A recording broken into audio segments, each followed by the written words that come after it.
अब मैं आमंत्रित करना चाहूंगी हमारी guest speaker doctor Uma Arya जी को, जो दिल्ली यूनिवर्सिटी में संस्कृत की असिस्टेंट प्रोफेसर हैं और जिनका स्पेशलिटी और I mean area of interest है Veda, Sanskrit, grammar and Indian philosophy.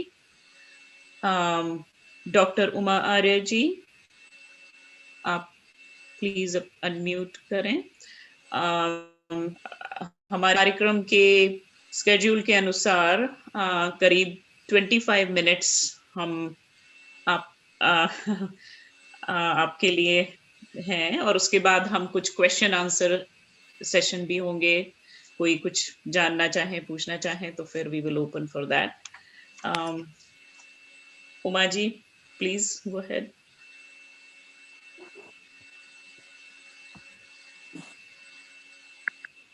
ओम स्वस्ति पन्थामनुचरेण सूर्या चन्द्रमसा विव पुनर्दधिताज्ञता जानता संगमे महि। ओम शांति शांति शांति। थैंक यू मेधाविनी गर्ग जी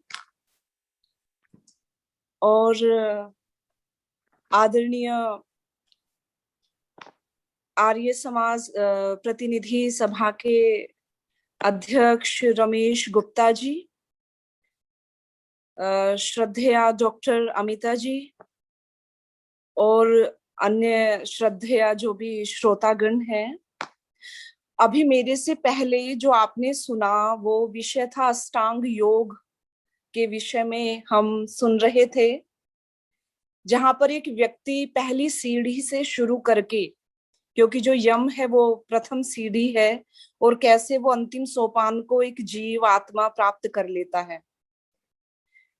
मेरा जो विषय है वो है वैदिक नारी विमर्श, कि जो एक नारी है, स्त्री है या महिला है, या हम बहुत सारे अभी महिला दिवस, वुमन डे हम लोगों ने बनाया, बहुत सारी चीजें हैं।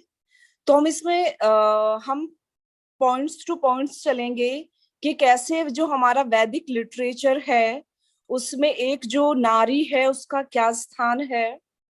क्योंकि जब भी हम देखते हैं कि नारी के विषय में कहा जाता है कि नारी एक महान शक्ति है, और ऐसा यजुर्वेद में भी कहा पुरंधिर योषा जिष्णु रथेष्ठा, कि जो नारी है वो राष्ट्र की आधारशिला है, समाज का निर्माण नारी से संभव है, और जो एक परिवार है, परिवार की धुरी नारी है। ऐसे बहुत सारी चीजें हमें देखने को मिलेगी। गार्गी, मैत्री या कात्यायनी के बहुत सारे संदर्भ हम उपनिषदों में देखते हैं। सबसे पहले अगर मैं बात करूं, क्योंकि जब भी हम टाइम पीरियड के अकॉर्डिंग जब हम देखते हैं तो ऋग्वेद को हम सबसे प्राचीन ग्रंथ मानते हैं, ये सर्वविदित है। ऋग्वेद में बहुत सारे सूक्त ऐसे हैं जो ऋषिकाओं ने जिनका दर्शन किया, कि जैसे एक सूक्त का ऋषि देवता पुरुष है, ऋषि है, वहीं पर ऐसे बहुत सारे सूक्त हैं जिनमें ऋषिकाओं के दर्शन मिलते हैं। आचार्य सोनक ने एक बहुत सुंदर ग्रंथ लिखा बृहद देवता, जिसमें कहा गया कि 25 ऋषिकाओं के नाम वो वहां गिनाते हैं, कि 25 ऐसी ऋषिकाएं हैं जिन्होंने मंत्रों का साक्षात्कार किया। जब हम वैदिक काल की बात करते हैं और वैदिक काल में वर्णित जो वहां की नारी है उसके विषय में देखते हैं, तो जो नारी की प्रतिष्ठा है, नारी का वैशिष्ट्य है, नारी का जो समादर, जो सम्मान, जो रिस्पेक्ट हम उस टाइम में देखते हैं, वो कहीं ना कहीं वह उसकी विद्वत्ता पर निर्भर करता है, कि वो किस तरह की नारियां थी, किस तरह की ऋषिकाएं थी, कि जिन्होंने अपने वर्चस्व को स्थापित रखा, और वो वेद जैसे ग्रंथों की ऋषिकाएं जिन्होंने अंतः साक्षात्कार किया मंत्रों का, और उन मंत्रों को वेदों में, जिन्हें हम संहिता भी कहते हैं, संहिताओं में उन ऋषिकाओं को एज ए ऋषिका की मंत्रों का दर्शन करने वाली ऋषिकाओं के रूप में उनको गिना गया। आचार्य सोनक ने लिखा कि जो ऋषिकाएं हैं, 25 ऋषिकाएं, उनके वो नाम भी देते हैं बृहद देवता में।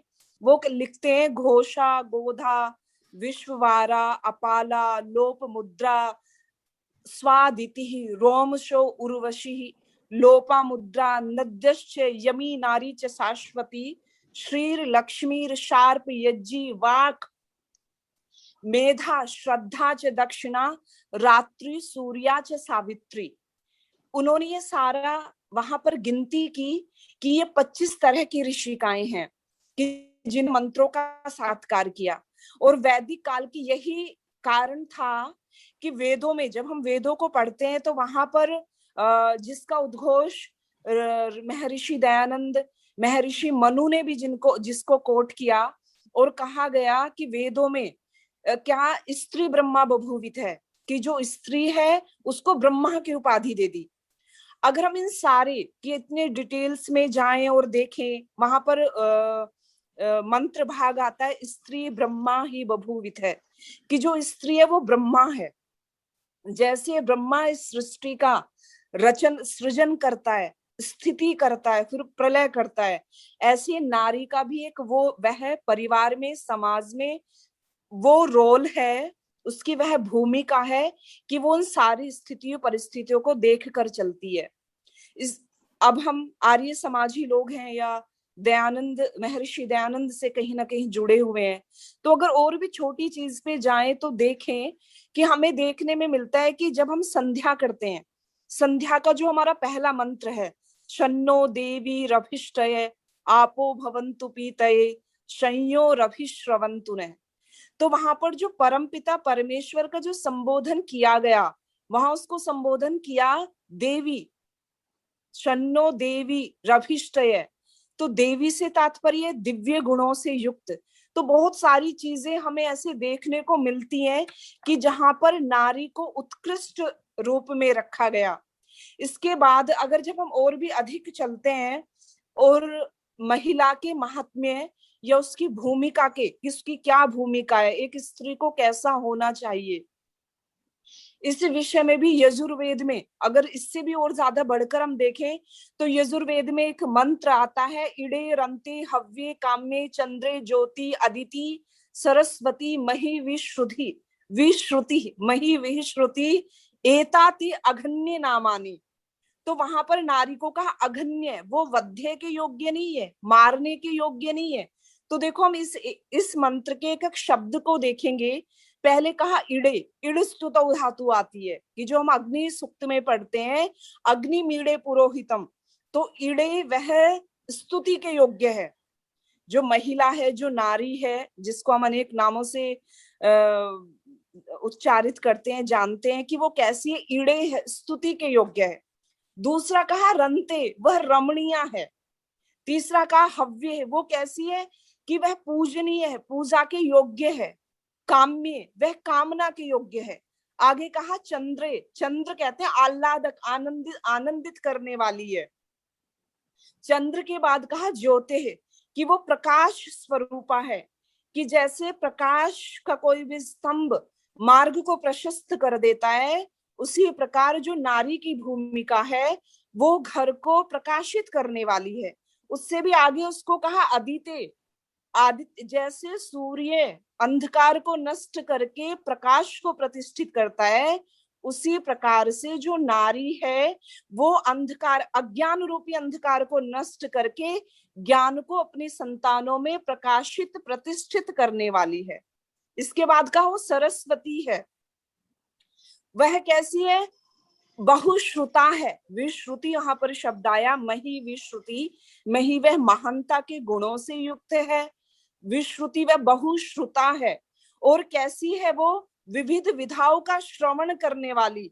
और अंत में कहा कि जो नारी शक्ति है वो अघन्य है, वो हिंसा के योग्य नहीं है। पर जब हम देखते हैं कुछ पढ़ी लिखी महिलाओं या अच्छी स्थिति की महिलाओं को छोड़कर कहीं ना कहीं बहुत सारी हिंसाओं से ये नारी कहीं ना कहीं प्रताड़ित होती हुई दिखती है। बहुत सारी चीजें हम अपने समाज में देखकर मिलते हैं। परंतु जो वैदिक नारी विमर्श की हम बात करें या वैदिक कॉन्टेक्स्ट में अगर हम नारी को देखें तो वहां एकदम उसका भिन्न रूप है। अब सबसे ज्यादा हम अगर और भी नीचे वाले या छोटे या अपने रोजमर्रा के जीवन में देखें, तो हम क्या करते हैं, हमने अपनी मातृभूमि को कहा भारत माँ, हमने माँ का संबोधन दिया। जब हम अन्न की बात करते हैं तो हम कहते हैं अन्नपूर्णा की हम पूजा करेंगे, पहले अन्नपूर्णा देवी की, अन्नपूर्णा माँ की।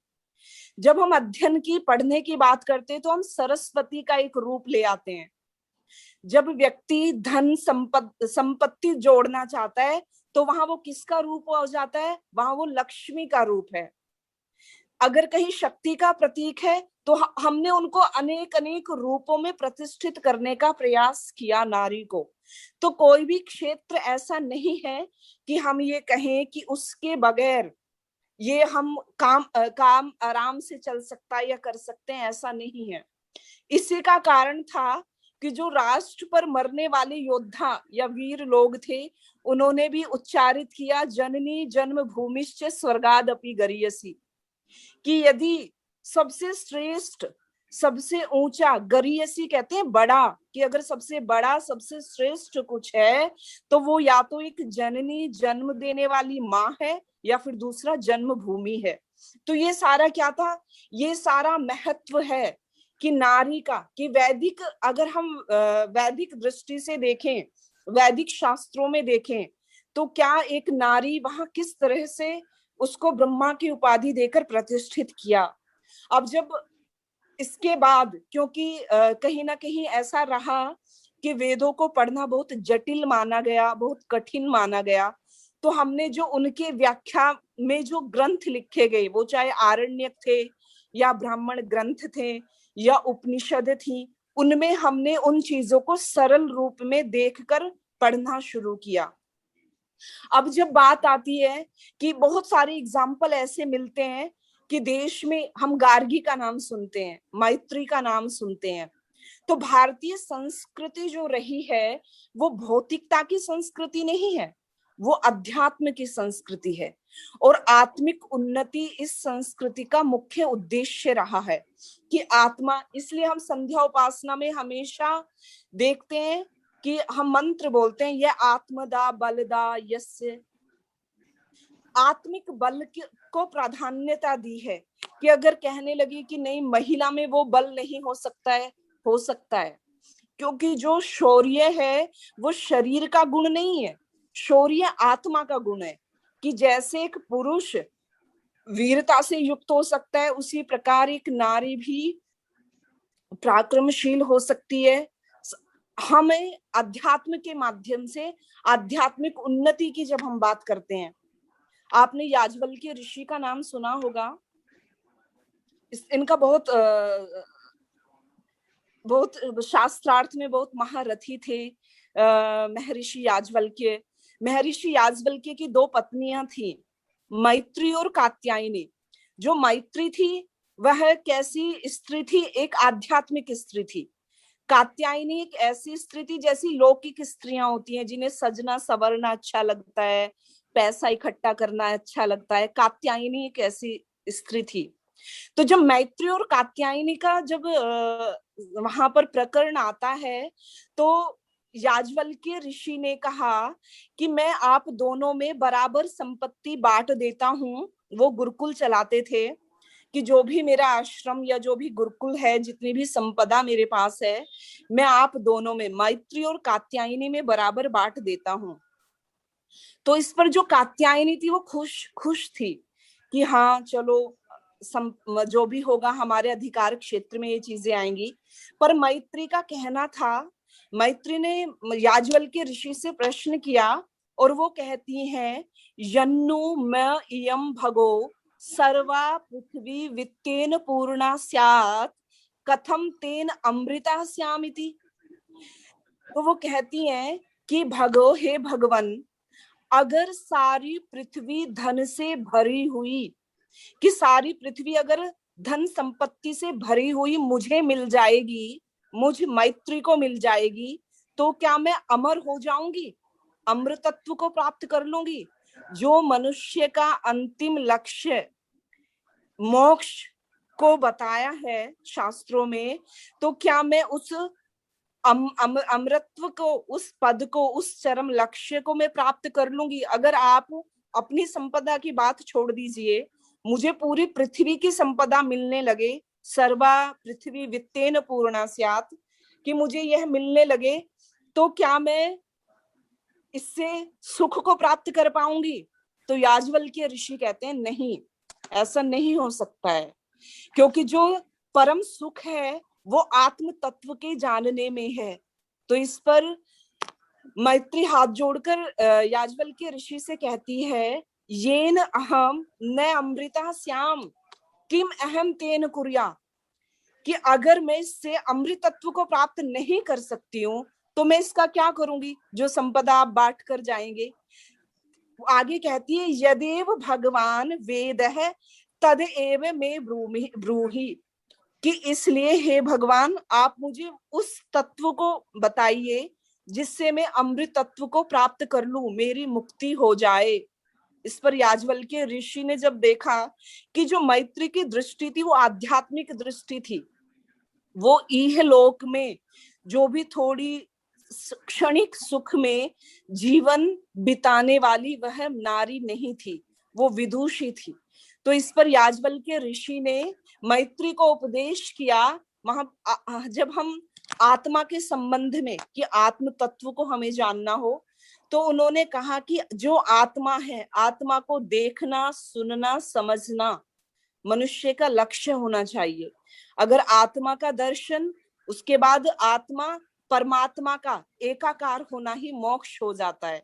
तो वहां पर वो बड़ा अच्छा मंत्र भाग आता है उपनिषदों में, आत्मा वा अरे दृष्टव्य है, श्रोतव्य है, मंतव्य है, निदिधासितव्य है करके वहां बहुत अच्छा प्रकरण है आत्म तत्व के विषय में। तो अगर हम जब हम नारी विमर्श की, वैदिक नारी विमर्श की बात करते हैं, तो यहाँ एक से एक विदुषियां महिलाएं हुई हैं जिन्होंने बड़े बड़े कार्यों को किया। जैसे हम गार्गी का नाम सुनते हैं, बड़े बड़े शास्त्रार्थ के लिए वो हमेशा उद्यत रहती थी, और जितनी भी जनक की सभाएं होती थी सब में वो जाकर अपने वैदुष्य को, जो उनकी विद्वत्ता थी, जो उनका पांडित्य था, वो उसको प्रतिष्ठित करती हैं। ऐसे बहुत सारे एग्जाम्पल हम लोगों को अपने शास्त्रों में, अपने ग्रंथों में देखने को मिलते हैं। अब जैसे हमने आदि गुरु शंकराचार्य को पढ़ा, आदि गुरु शंकराचार्य के विषय में कहा जाता है कि वो इतने बड़े महान महारथी थे शास्त्रार्थ में, कि उन्होंने देश के एक कोने से चलकर कोने कोने के विद्वानों को जाकर उन्होंने शास्त्रार्थ के लिए प्रेरित किया, और वो हमेशा विजयी रहे। आदि गुरु शंकराचार्य के समय में एक बहुत प्रसिद्ध विद्वान थे मंडन मिश्र। अब देखो, मंडन मिश्र की जब हम बात करते हैं तो मंडन मिश्र की पत्नी का नाम था उभया भारती। अब इतना सुंदर एक स्त्री का यहाँ पर विवरण है या स्त्री का प्रसंग है कि जब पंडित मंडन मिश्र और आदि गुरु शंकराचार्य, जो उस समय के सबसे प्रकांड पंडित उद्भट विद्वान माने जाते थे, जो शास्त्रार्थों में इतने अग्रणी थे कि व्यक्ति उनसे शास्त्रार्थ करने के लिए पहले तो तैयार ही नहीं होता था, पर जब वो मंडन मिश्र के पास पहुंचे और आदि गुरु शंकराचार्य का जब शास्त्रार्थ शुरू हुआ, तो जो उभया भारती थी वो इतनी विदुषी थी कि उनको उस शास्त्रार्थ में एज ए जज के रूप में रखा गया, कि वो कैसे शास्त्रार्थ को, जो शास्त्रार्थ इन दोनों में होगा तो वो कैसे उसका जो परिणाम है उसको कौन देखेंगी, वो उभया भारती देखेंगी। क्यों? क्योंकि उभया भारती खुद दर्शनों में निष्णात एक नारी थी, विदुषी थी, विद्वत्ता थी उनके पास, और फिर उनके पास शास्त्रार्थ करने की प्रबल शक्ति भी थी। तो जब मंडन मिश्र हारने लगे तो उभया भारती ने कहा कि आचार्य, अभी तो आपने शरीर के आधे भाग को हराया है। ये कहकर उभया भारती ने 13 दिन तक दार्शनिक शास्त्रार्थ किया आदि गुरु शंकराचार्य से। तो ये कितनी बड़ी बात है कि एक स्त्री ये कह रही है कि अभी मेरे पति के आधे अंग को आपने हराया है, मैं उनकी अर्धांगिनी हूं, मुझे परास्त किए बिना पंडित मंडन मिश्र पराजित नहीं हो सकते हैं। ये किसका कहना था? उभय भारती का कहना था। तो मतलब इतना बड़ा वैदुष्य हम देखते हैं, और उस समय के इतने बड़े मूर्धन्य विद्वान आदि गुरु शंकराचार्य और आध्यात्मिक दर्शन में निष्णात उभय भारती का शास्त्रार्थ देखने के योग्य था। ऐसी बहुत सारे प्रसंग, बहुत सारी चीजें हमें मिलती हैं।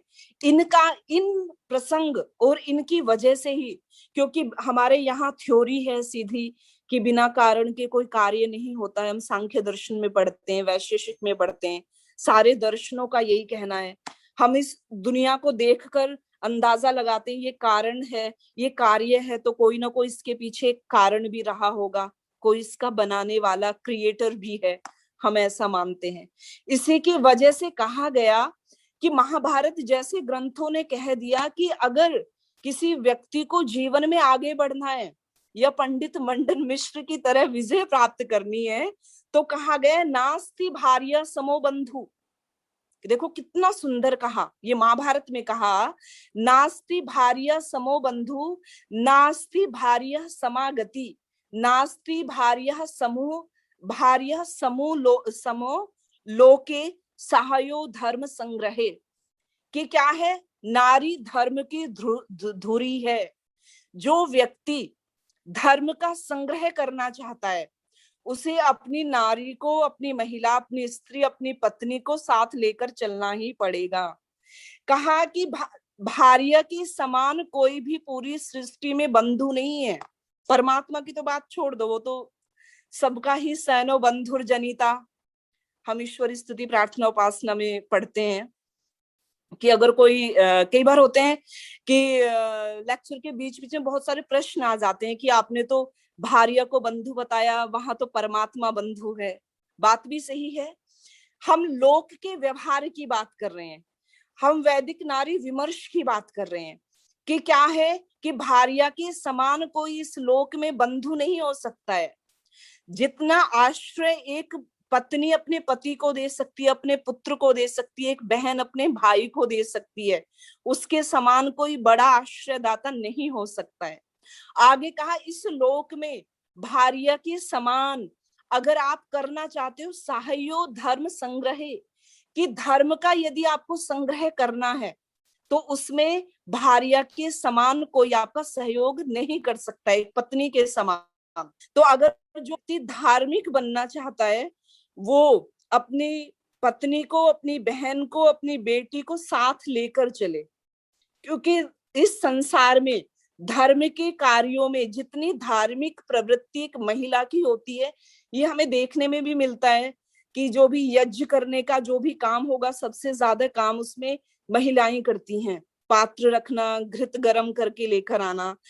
अगर हम पौराणिक जगत की बात करें, जो भी पूजा पाठ में सबसे ज्यादा विश्वास करने वाली होती हैं, वो कहीं ना कहीं महिलाओं की संख्या ही अधिक होती है, या महिलाएं ही उसमें देखने को मिलती हैं।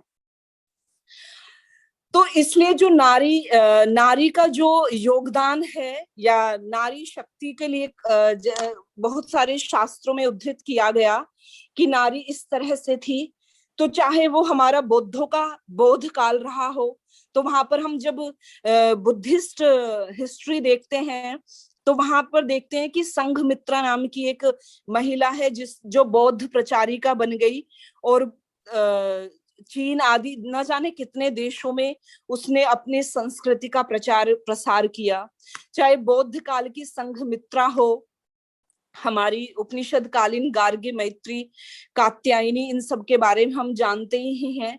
और इन सब धुरी के पीछे, क्योंकि सबका अपना अपना एक दृष्टिकोण है, मेरा जो दृष्टिकोण है कि ऋग्वैदिक समय में, वैदिक काल में स्त्री का चरम उत्कर्ष था, हम ये मानते हैं। परंतु जब हम मध्यकालीन भारत की बात करते हैं तो वहां पर कहीं ना कहीं महर्षि दयानंद एक ऐसे प्रकाश स्तंभ हैं जिनको बिना पढ़े और जाने बिना हम उस समय की जो नारी की दुर्दशा है देश में, कि जब मैं छोटी थी तो मेरे दादाजी आर्य समाज से जुड़े हुए थे, तो बहुत सारी कहानी हम भजनोपदेशक जो हम वार्षिक उत्सव यज्ञ आदि कराते थे, तो वहां सुनने में हमें मिलता था कि पहले नारियों के कान में कांच डाल देते थे अगर वो वेद मंत्र सुन लेती थी। एक स्त्री को पति के साथ जला दिया जाता था कि ये उसका कर्तव्य है। बाल विवाह होते थे। विधवा विवाह का कोई विधान नहीं था कि दोबारा शादी हो जाए, ऐसा नहीं है। तो बहुत सारे मंदिरों मठों का ये वर्णन भी मिलता है कि वहां से जो भी लड़की विधवा हो गई है और लोग यवन आदि जिसको हम कह देते हैं वो उठाकर लेकर चले जाते थे।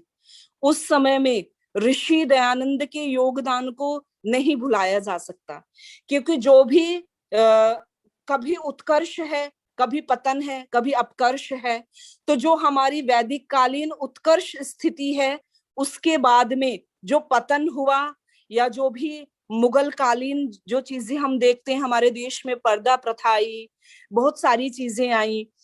और जबकि गार्गी मैत्री तो वहां तो ये भी है कि वो कोई, आपने देखा ही नहीं होगा कि कोई चूड़ियां, कांच की चूड़ियां पहने हुए बैठी कोई शास्त्रार्थ कर रही है, ऐसा भी नहीं था।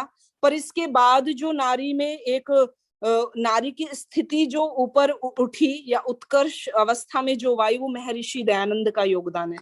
महर्षि दयानंद के सत्यार्थ प्रकाश के द्वितीय समोल्लास में लिखते हैं, मातृमान पितृमान आचार्यमान पुरुषो वेद है। जब हम वहां मातृमान देखते हैं उसका बहुत गंभीर अर्थ है, और वो मातृमान को महर्षि दयानंद ने वहां लिखा है। मातृमान की व्याख्या में महर्षि दयानंद लिखते हैं, प्रशस्ता धार्मिकी विदुषी माता विद्यते यस्य सह मातृमान। कि माता वाला कौन हो सकता है? कि जिसके पास विदुषी, शास्त्रों को जानने वाली, धर्म अधर्म को समझने वाली, अज्ञान ज्ञान को परिभाषित करने वाली, सही गलत को, कर्तव्य अकर्तव्य को बताने वाली जो धार्मिकी माता है, वैदुष्य विदुषी, जो विदुषी है, अगर जिसके पास ऐसी माता है वही समझे कि वो मातृमान है। तो ऋषि दयानंद का बहुत बड़ा योगदान हमारे ऊपर रहा कि वहां उस समय में हम देखें तो बहुत सारी लोकोक्तियां प्रसिद्ध हो गई थी। स्त्री शूद्रौ नाधीयताम, कि स्त्री और शूद्र को पढ़ने का अधिकार नहीं है। बहुत सारी चीजें ऐसी निकल कर आई। और कुछ कवियों ने यहां तक कहा, ढोल शूद्र पशु नारी सब ताड़न के अधिकारी। मतलब यहां तक की भी स्थिति आ गई थी उस समय में। ऋषि दयानंद का वेदों में से निकालकर, क्योंकि जो महर्षि दयानंद जिस मंत्र को लेकर चले वो यजुर्वेद से था, तो उसमें कहा, यथे माम वाचम कल्याणी मां वदानी जनेभ्य ब्रह्म राजन्यभ्याम शूद्राय च आर्याय च स्वाय चारणाय च। महर्षि दयानंद इसको लेकर चले कि जैसे पृथ्वी पर जल, अग्नि, प्रकाश, जितनी भी ये सारी चीजें हैं, वायु, ये जितनी सारी चीजें हैं, ये सब व्यक्तियों के लिए क्या है? समान रूप से वितरित की गई हैं। उसी प्रकार से स्त्री के लिए और शूद्र के लिए भी ये सारी चीजें समान रूप से कही गई हैं। तो बहुत सारी चीजें हम देखते हैं कि जब हम 1857 की क्रांति की बात करते हैं, 1857 की क्रांति में हम झांसी की रानी लक्ष्मीबाई को देखते हैं, जहां पर कवि लिखता है, सिंहासन हिल उठे राजवंशों ने भ्रिकुटी तानी थी, बूढ़े भारत में फिर से आई नई जवानी थी, बुंदेलो हर बोलो के मुंह हमने सुनी कहानी थी, खूब लड़ी मर्दानी वह तो झांसी वाली रानी थी। तो ये सारा क्या है? ये नारी का उत्कर्ष है, उसका वैविध्य है, उसकी शौर्यता है। वह जो शक्ति के रूप में हम जिस नारी को मानते हैं, ये उसका वर्चस्व है। किसी कवि ने कहा, अबला नारी सबला नारी विधि की पहली रचना नारी, तो फिर मैं क्यों ना कहूं तू महाशक्ति प्रलय की चिंगारी। अब जब हम ये सारी चीजें देखते हैं तो हमें लगता है कि प्रलय की चिंगारी का मतलब क्या तात्पर्य हम ले सकते हैं, क्योंकि कहीं ना कहीं क्वेश्चन मार्क हमारे अंदर आता है। तो इसमें यही है कि अगर एक स्त्री चाहे तो बड़े बड़े घराने जल जाते हैं, तहस नहस हो जाते हैं। और अगर एक स्त्री चाहे वो स्वच्छ जल की तरह, निर्झर स्वच्छ वायु की तरह बहती हुई बहुत सारी चीजों को सुगंधित वो अपने जीवन में करती हुई चली जाती है। इसलिए महर्षि मनु लिखते हैं मनुस्मृति में, यत्र नार्यस्तु पूज्यन्ते रमन्ते तत्र देवताः यत्र एतास्तु न पूज्यन्ते सर्वा सत्रः फला अक्रिया। कि जहां नारी का सम्मान है, ये तो आप सब लोगों को विदित ही होगा, आप सब लोग स्वाध्यायशील हैं, कि जहां नारी का सम्मान है वहां सारे दिव्य गुणों से युक्त चीजें होती हैं। वहां पर अगर कोई संतान होगी तो वो दिव्य गुणों से युक्त होगी। और जहां पर नारी का सम्मान नहीं होगा, आप वहां पर कितने ही बड़े बड़े धर्म के कर्मकांड कराते रहो, दान दक्षिणा देते रहो, पर अगर परिवार में महिला खुश या प्रसन्न नहीं है तो वो सारी चीजें क्या होती हैं, असफल हो जाती हैं, निरर्थक हो जाती हैं। इसीलिए जब हम देखते हैं यक्ष और युधिष्ठिर का संवाद, एक बार महाभारत में चल लेते हैं, कि वहां पर आपने एक प्रसंग देखा होगा, यक्ष और युधिष्ठिर का संवाद होता है। तो यक्ष युधिष्ठिर जब पांचों पांडवों के भाई बेहोश पड़े हुए हैं, तो अंत में युधिष्ठिर उनको लेने के लिए जाते हैं। समय बहुत कम है, मैं बहुत शॉर्ट में बता के आगे बढ़ूंगी। तो जब यक्ष कहते हैं कि मैं ये इस तालाब के पानी पीने से पहले मेरे कुछ प्रश्नों का उत्तर दे दो, तो इस पर वो पूछते हैं कि यक्ष पूछता है युधिष्ठिर से, अच्छा बताओ पृथ्वी से भारी क्या है और आकाश से ऊंचा क्या है। तो इस पर युधिष्ठिर कहता है माता गुरुतरा भूमि, कि जो पृथ्वी से सबसे भारी है, भूमि से भी भारी है, वो माँ है। और जब दूसरा प्रश्न था यक्ष का कि आकाश से ऊंचा क्या है, तो युधिष्ठिर कहते हैं खात पितोः उच्च तथा, कि जो पिता है उसका स्थान आकाश गगन से भी ऊंचा स्थान किसका है, पिता का है। तो ये सारी चीजें देखने के बाद, या हम जब भी देखते हैं नारी के उत्कर्ष की स्थिति की बात करते हैं, तो उसमें जितनी भी कुरीतियां थी हमारे देश में, उसको हटाने में महर्षि दयानंद का जो स्थान है, वो मतलब उस स्थान का हम उसकी कोई सीमा नहीं दे सकते हैं, उसको कोई पदवी नहीं दे सकते हैं। कि जैसे कहें कि कोई कवि, किसी कवि ने बड़ा सुंदर लिखा, जो हम ऋषि दयानंद के लिए कह सकते हैं, गिने जाए मुमकिन है सहरा के जर्रे, समुद्र के कतरे, फलक के सितारे, मगर तेरे एहसान ए दयानंद स्वामी न आए गिनती में सारे के सारे।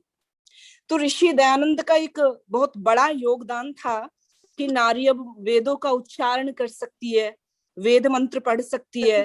मैं केरल गई 1 महीने के लिए, अभी दक्षिण भारत में ऐसी दक्षिण भारत में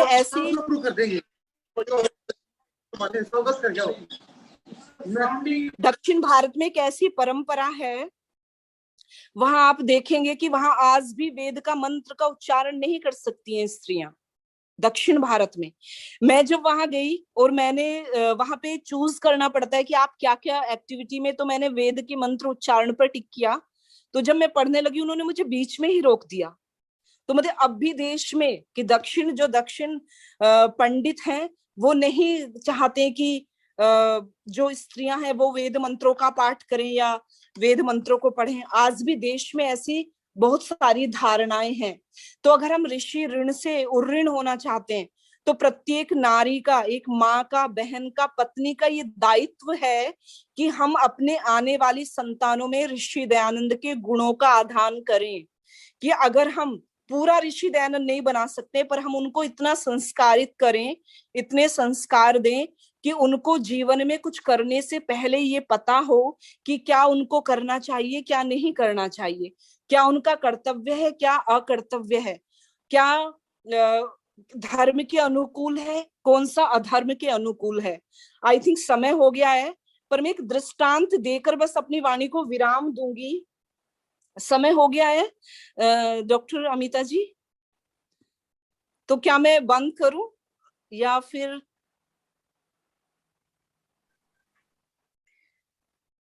आप दृष्टांत देकर बंद करने की बात कह रही थी, तो I think okay, let's do that.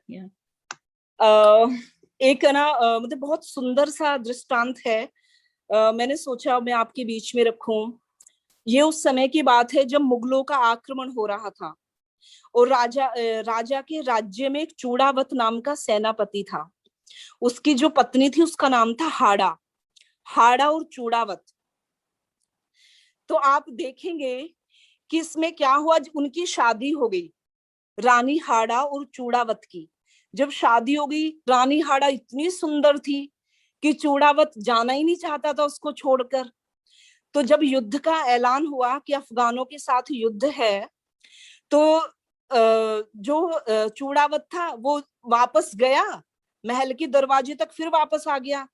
तो रानी हाड़ा ने बोला कि आपको ऐसा नहीं करना चाहिए।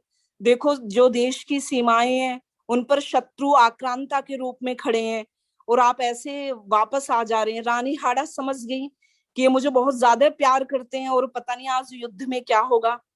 तो उसने बोला आप युद्ध करके आइएगा, मैं आपको यही मिलती हूँ। तो चूड़ावत जैसे तैसे मन मार के चला गया युद्ध के लिए।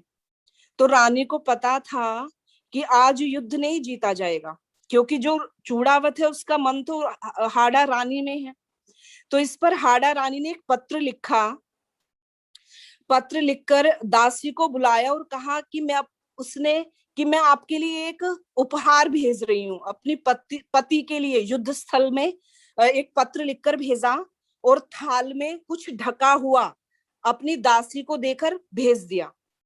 जब युद्ध स्थल में वो उपहार पहुंचा तो उसने देखा जैसे कि वो क्या था। जब चूड़ावत ने वो जो भी जिससे कवर किया हुआ था वो हटाया तो देखा वो हाड़ा रानी का सिर था।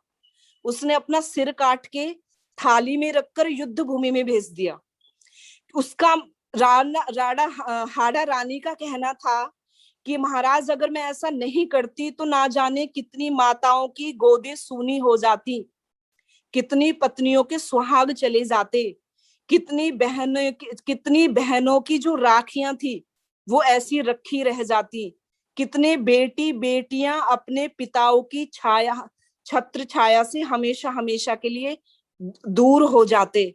तो उस रानी ने अपना सर कलम करके सर काट के थाल में रखकर दासी के द्वारा चूड़ावत के पास पहुंचा दिया।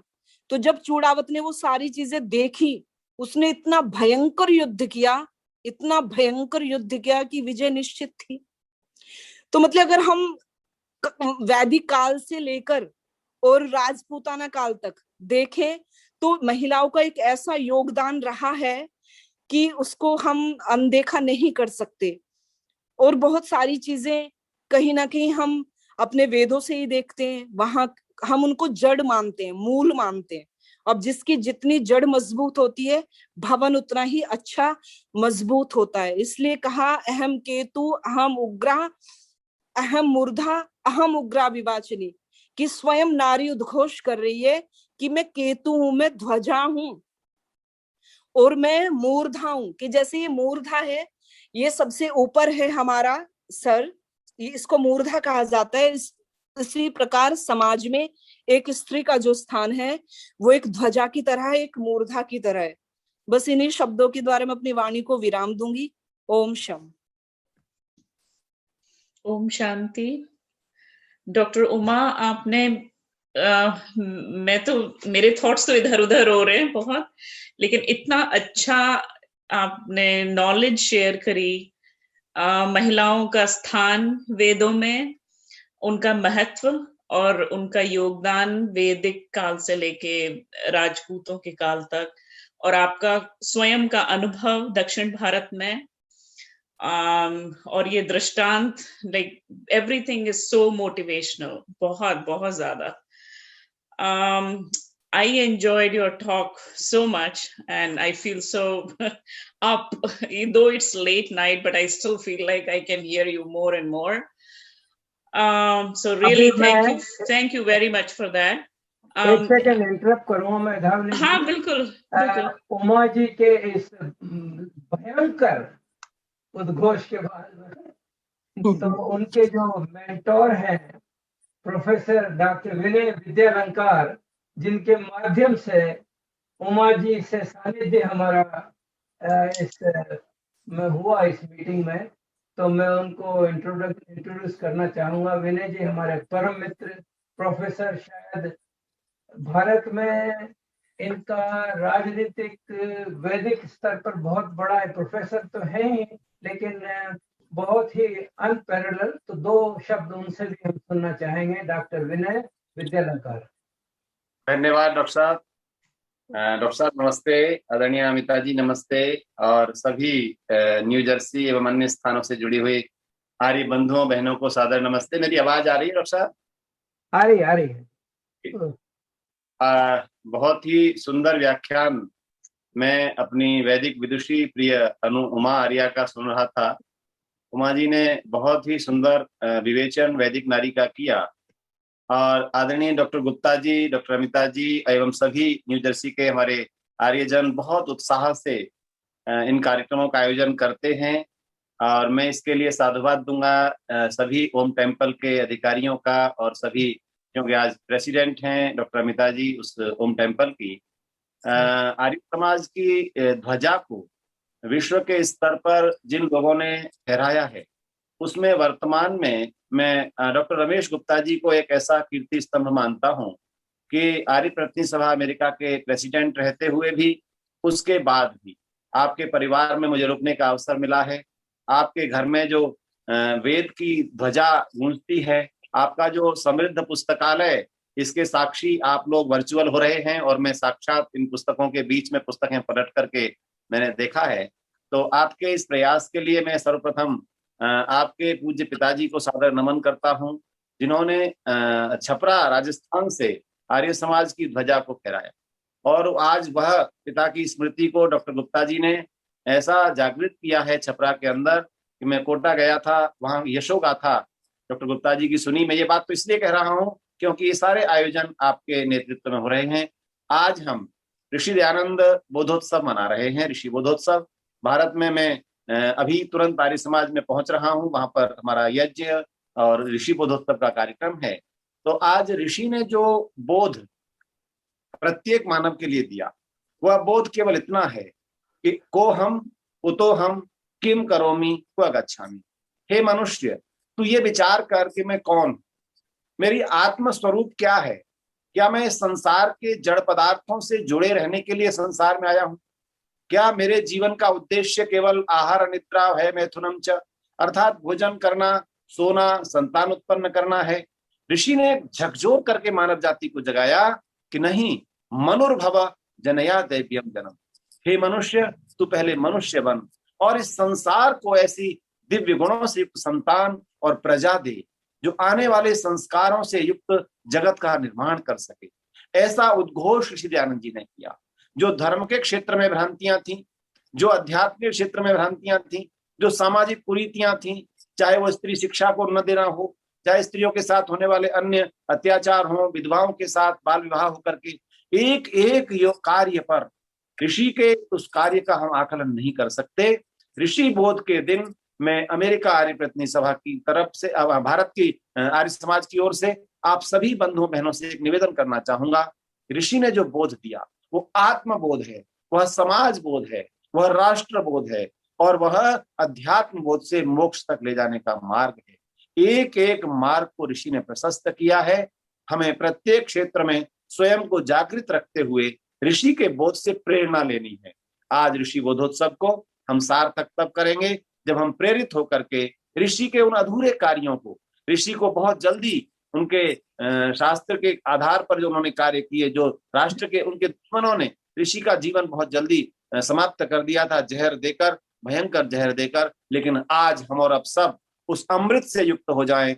ऋषि ने जहर पिया लेकिन हम सबको अमृत दिया, और वो अमृत हमारे परिवारों में, हमारे जीवन में दिखना चाहिए। जैसा डॉक्टर गुप्ता जी के परिवार में, अमेरिका में और 2-4 परिवार, भाई विश्वत आर्य जी आदि जिनको मैं देखता हूं जाकर के, खोसला जी का परिवार, इन परिवारों ने अपने बच्चों को जो संस्कार दिए हैं, वो परिवार निश्चित रूप से आगे बढ़ेंगे, और समाज और राष्ट्र का योगदान हमारी ओर से होना चाहिए। राष्ट्र के द्वारा हम रक्षित हैं, राष्ट्र हमसे रक्षित होना चाहिए। संस्कृति के द्वारा हम रक्षित हैं, संस्कृति हमसे सुरक्षित होनी चाहिए। संस्कारों के द्वारा हमारा जीवन बना है, संस्कार हमारे समाज में बंटने चाहिए। ये ऋषि की प्रेरणा थी।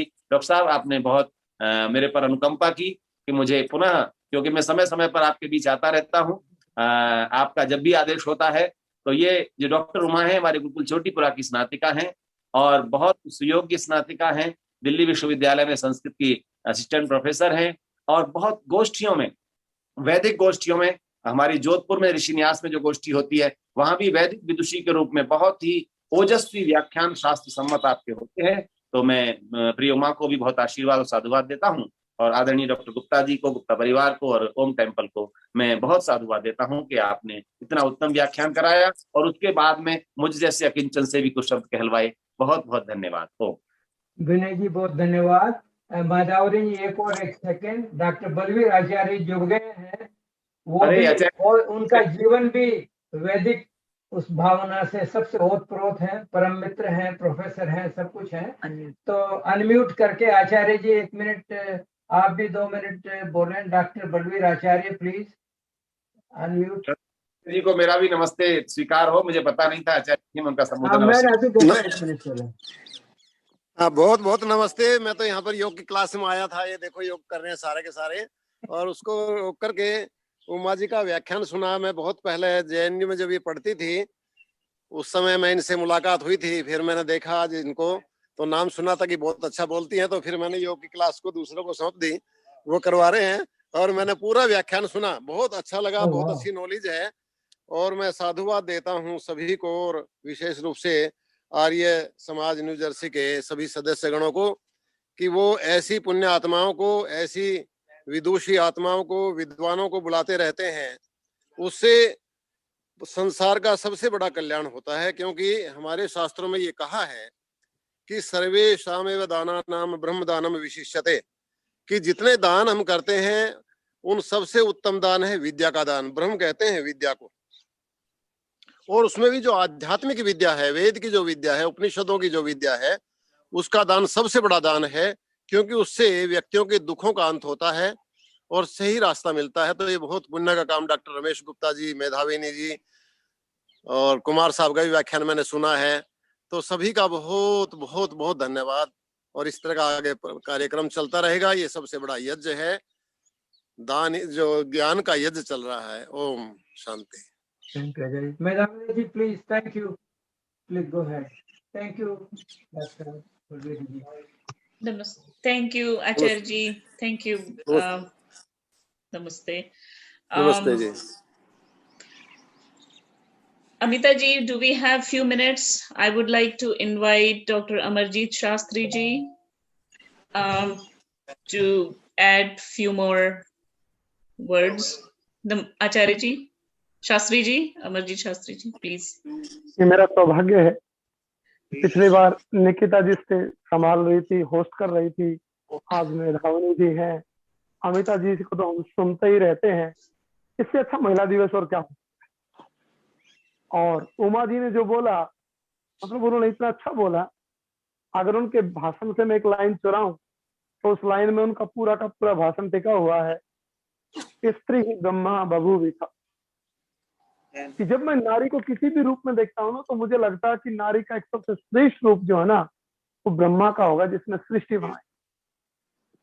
एक ऐसा रूप, अगर मैं उसके 2 पार्ट करूं तो मनुस्मृति में एक श्लोक आता है, वो कहता है द्विधा कृत्वा आत्मनो देहम आधारेण पुरुषो अभवत् अर्धेन नारी तस्याम स्वविराज भस्त्री जाता। तो कहता है कि प्रभु ने, ईश्वर ने अपनी देह में को 2 भागों में डिवाइड किया।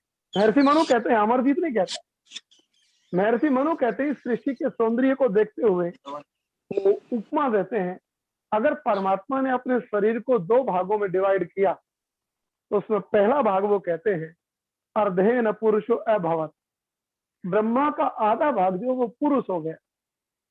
लेकिन अगली लाइन में तो कमाल कर दिया महर्षि मनु ने, वो कहते हैं अर्धेन नारीम तस्या, आधे से स्त्री बना दिया परमात्मा। और अंतिम में कहते हैं सविराजा भस्त्रिजत प्रभु, और परमात्मा ने इस संसार को पैदा करने की जो क्षमता है, जो सौंदर्य है, उसका आधार नारी को बना। अगर हम नारी के शब्दों को उठा करके देखें तो पहला शब्द आता है महिला दिवस। महिला, अगर संस्कृत में हम इसको डिवाइड करने लगे, महा प्लस इलच प्लस आ, मह मीन्स महान, श्रेष्ठ, पूजनीय। अगर मैं स्त्री के रूप को लूं, जो सबसे फेमस वर्ड है इन दिस वर्ड, जो सबसे फेमस शब्द है, वो कहता है सत्या अस्ति अस्याम गर्भा इति स्त्री। महर्षि पतंजलि कहते हैं कि परमात्मा ने जिसके अंदर इस संसार के गर्भ को धारण करने की क्षमता बनाई, अगर स्त्री नहीं होती ना तो ये संसार का सौंदर्य नहीं,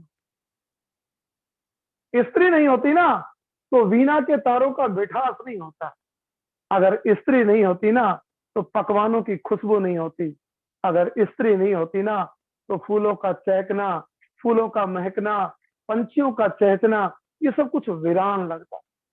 अगर सृष्टि का दूसरा नाम अगर मैं दूं तो मुझे लगता है कि स्त्री से अच्छा नाम कुछ नहीं हो सकता है। स्त्री के अंदर करुणा है, दया है, भावना है, परिवार को ऊंचे उठाने उठाने का सम्मान है।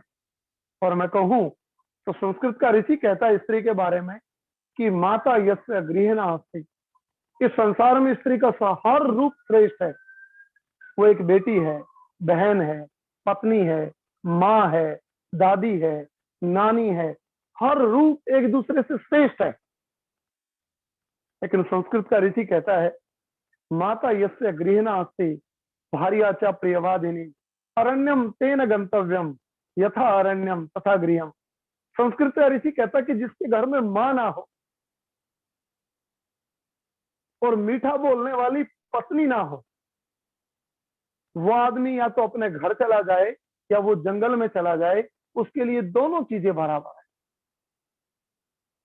इसलिए जो घरों की खूबसूरती है, जो घरों का मिठास है, वो केवल आपसे है। ऋषि दयानंद इस महत्व को जानते थे। जब वो संस्कार विधि लिखने लगे तो उसमें कहते हैं गृहिणी गृहम उच्यते। कितना बड़ा महल बना ले आप, कितना बड़ा महल, अगर उस महल के अंदर रहने के लिए अगर स्त्री नहीं है ना, तो वो माँ के रूप में, पत्नी के रूप में, बेटी के रूप में, तो ये बात मान के चल लेना कि आपने केवल खंडर बनाया है। इसलिए ऋषि दयानंद लिखते हैं गृहिणी गृहम उच्यते।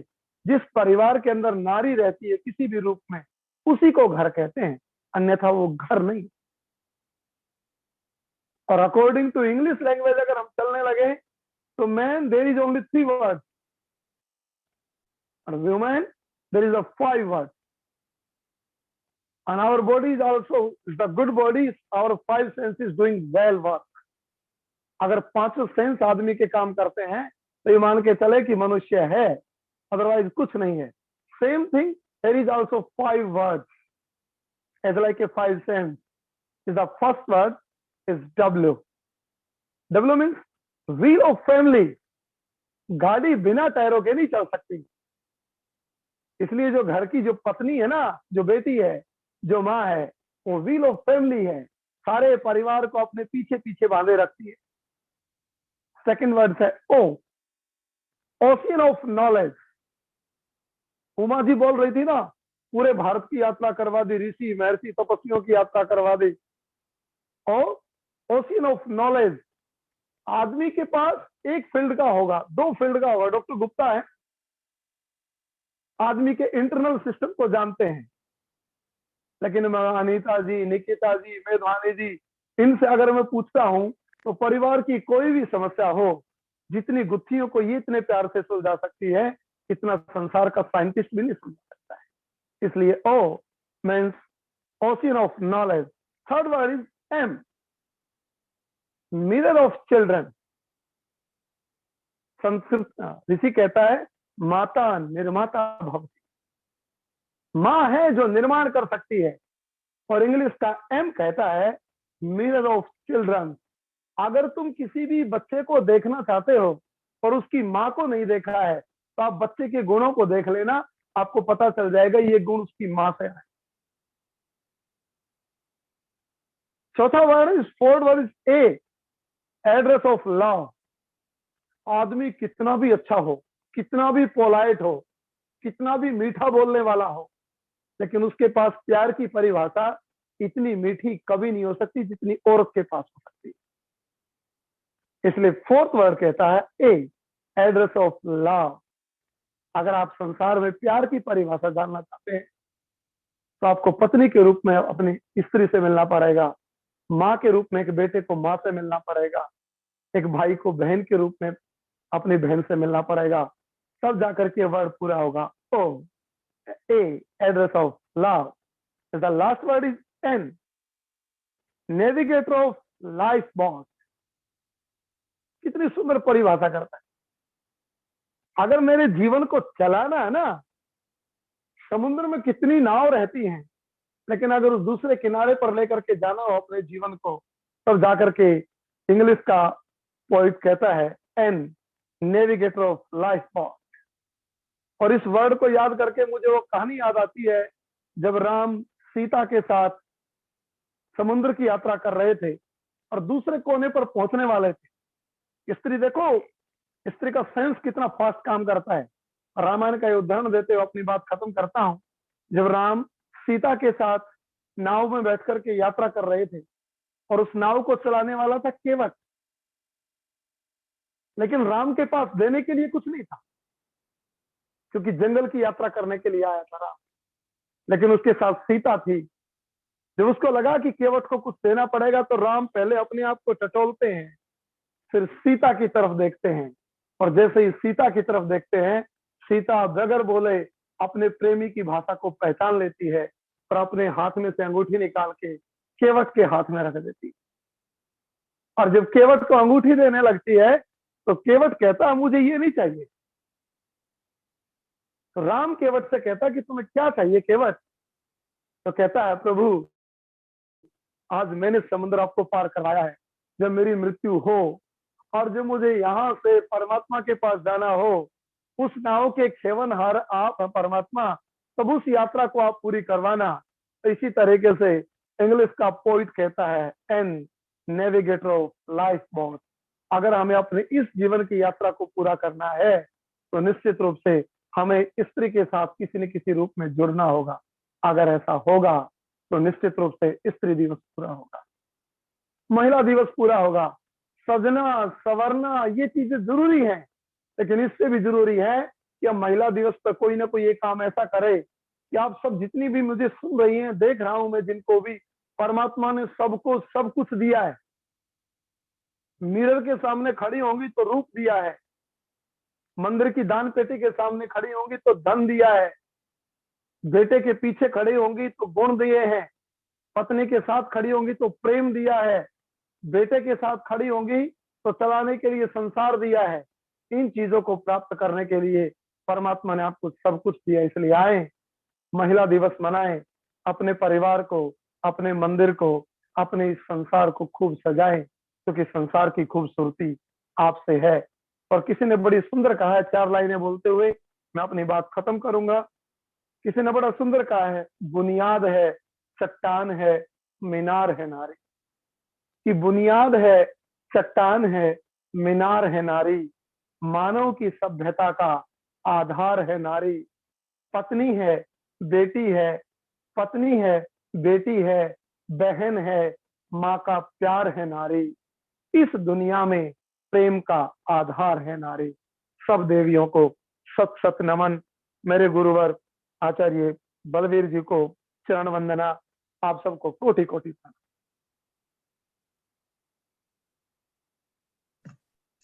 बहुत बहुत धन्यवाद शास्त्री जी, बहुत बहुत धन्यवाद आपके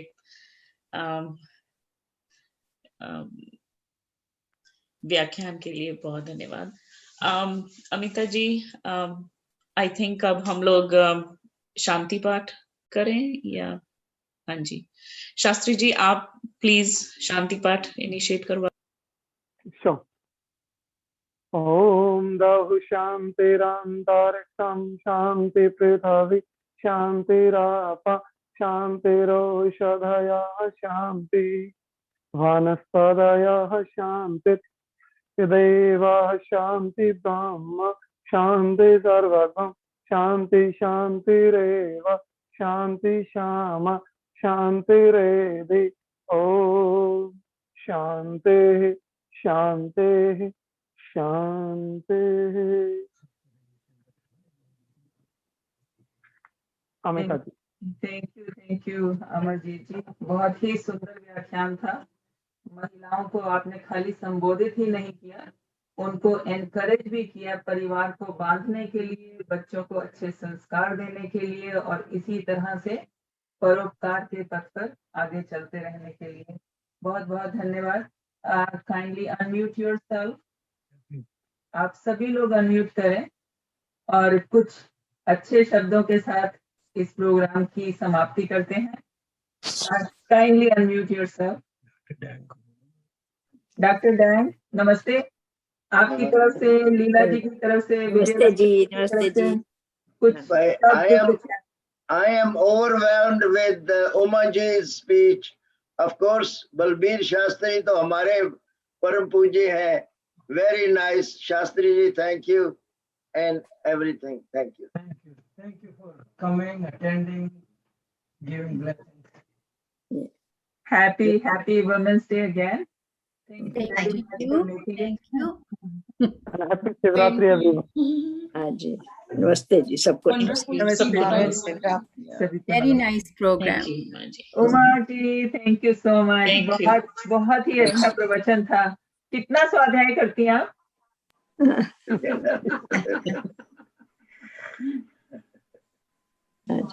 स्वाध्याय कितने घंटे होता है एक दिन में? वॉइस क्लियर नहीं आ रहा है। आप स्वाध्याय करती हैं?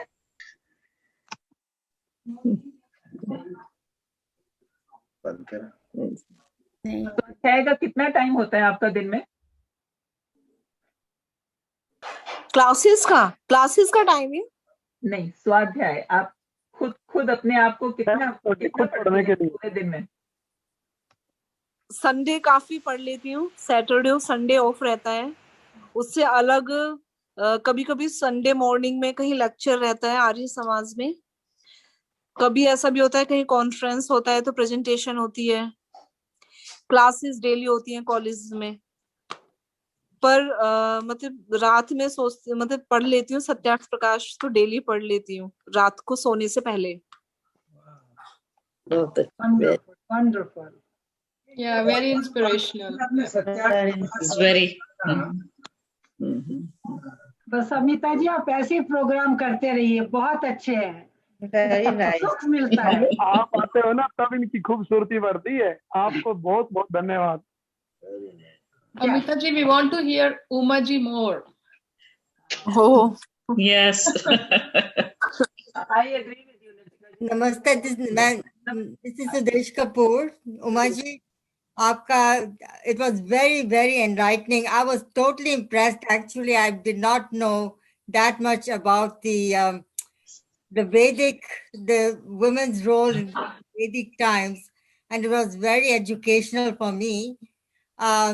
And I would really like to learn more about that. And I think this was one of the best programs historically, I would say. Unfortunately, in this day and age, women are still fighting for their rights for somehow or the other. Yeah. And in that situation, we do not go back to seeing where women's role played such a great role, where we were so important to the point that we felt so uplifted. Unfortunately, now we have to fight for it still, and now we are teaching our children. We have to give them especially our daughters, the education that how they have to stand up for their rights, and we have to give these kind of educational historical background that in our Vedic times, these kind of situations, the women were empowered right from the beginning, but unfortunately, it's not the case now. So that's why these kind of lectures are very important. thank you so much. Thank you, Madhavi, Satish, anybody? हाँ जी, मैं अमिता जी आपका बहुत बहुत धन्यवाद करती हूँ। बहुत सुंदर प्रोग्राम रखा, बड़ा अच्छा लगा उमा जी को सुनकर, और आचार्य बलवीर जी को, और विनय जी को, और अमरजीत शास्त्री जी को। बहुत ज्ञानवर्धक भी था और अच्छा भी लगा। और महिला दिवस के ऊपर सबकी शुभकामनाएं मिली, और मैं भी आप सबको शुभकामनाएं देती हूँ। धन्यवाद। Thank you. Namaste. Thank you everyone. Namaste. नमस्ते जी। Thank you, धन्यवाद। Amita ji.